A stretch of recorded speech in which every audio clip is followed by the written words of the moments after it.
Hello everyone, my name is Mike on a Bike and welcome back to another episode of Grid Legends.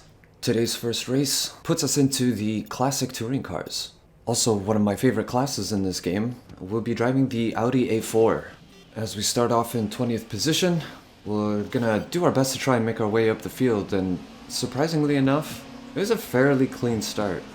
I mean, minus the AI, of course. The AI never really seemed to get a good start. They always seemed to just get in the way, as a car was upside down on the left-hand side into the first right-hand corner. There's quite a bit of traffic. Everybody's kind of getting a bad exit there, but of course there's two AI on my left-hand side who seem to enjoy being the cause of pileups. And going around this left-hand corner, a Alfa Romeo simply presses the brakes directly in front of us, effectively shunting them out of our way. As we come out of the corner, we get something short of a completely perfect exit. Now focusing on the cars up ahead, we're slowly gaining on them on this long straight, as everybody avoids using any form of slipstream to try and get around the course a little bit faster or catch up to anyone ahead of them. As we tuck into the slipstream of the Cosworth and stream right by, as if they were standing still, catching up to this Alfa Romeo into the right-hand corner, he touches the wall, just missing the apex by maybe a couple of pixels. And next up are two contenders who are fighting extremely hard, coming through the S section. Into the wall they go. Thank you both for your patronage. I'll take that second place. So from 20th to 2nd is not bad at all, and looking at the mini-map, we can see that we are definitely making gains on pulling away from those two. So next up, we set our attention to the vehicle just up ahead. And I'll be honest, it was pretty tough keeping up with this guy. He was actually pretty fast. On the final lap here, somebody's internet actually, funny enough, probably was mine, decides to disconnect and reconnect, all within about a half a tenth of a second. Unless, of course, Carlos did that on purpose to try and jump scare the trackside crowd. Unfortunately, I wasn't able to interview him after the race, so I guess this is just a mystery we'll never really know about. Jumping forward to the final stages of the race here, Carlos makes a massive mistake, which puts us right alongside him. I figure, you know what, I'll let him go. There's one more long straight. The slipstream in this game is completely absurd, so why not take a gamble and see what that does for us as we go around this corner, and we are closer than ever to Carlos, sticking to a slipstream down the final straight. Are we going to be able to pull this off? Will I run out of questions to ask by the time we hit the end of this straight as we go around the left-hand side, hugging the outside of the corner, turning in a little bit late to try and leave some space between Carlos and I, dipping 3 wheels onto the grass, and a drag race to the finish line. And that's first place. Well done to everybody back at the factory. You guys really put a beautiful car together.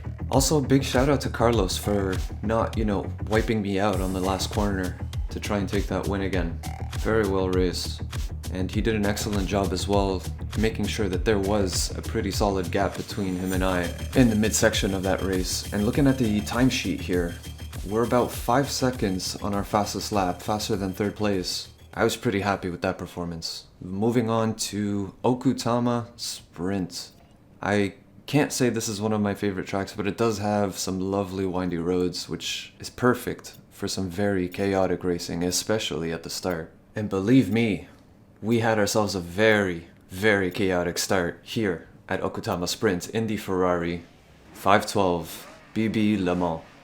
And as the countdown begins, we start ourselves in 17th, very similar to the previous race, closer to the back of the pack, which I personally prefer, as we just sail on by everyone that seemed like an AI. I couldn't tell you. There was such a slow start back there. I'm kind of convinced that maybe upgrades were on, as we thread the needle between a bunch of Ferraris mid-corner, as everybody scrambles to try and keep a position, as it's very tough to do so on a very narrow course. As we wind up into the back of Luis for a second there, losing a position again, we stick around the outside, the right-hand corner, as chaos continues, and that promotes us up into 4th place. Coming around this left hairpin here, we go a little bit too deep, However, the exit seems to be a little bit profitable. This wasn't bad. And we're now approaching a left-hand blind kink, followed by a right-hand hairpin where a Ferrari decides to go hill climbing on the left-hand side. And I couldn't avoid this because I thought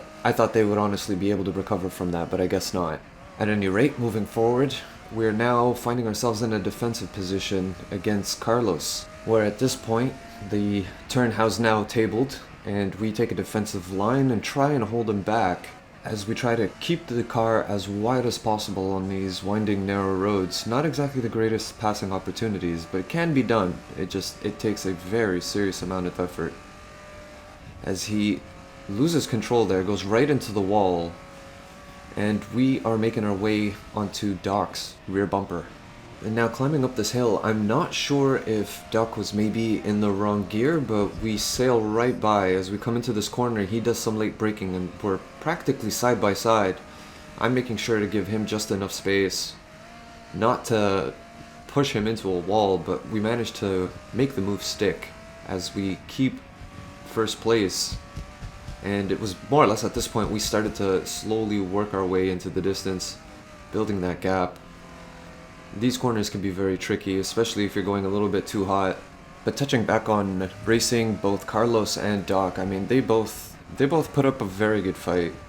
Considering there's not very much track space, there was a lot of respect there. And that's something that you don't really get to see or witness in this kind of game very often. Grid Legends is very arcadey and the crash physics aren't the greatest, but that doesn't mean that you can't always have a good time. But fast forwarding here, as we make our way towards the finish line, that's P1.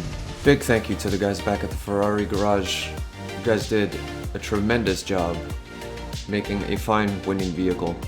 And thank you guys very much for watching. I hope you guys really enjoyed that video. Make sure to leave a like, drop a sub, never hurts. It'll basically just keep you in touch with the next time I make some kind of content. But I hope you all have a fantastic day, and remember, keep that rubber side down.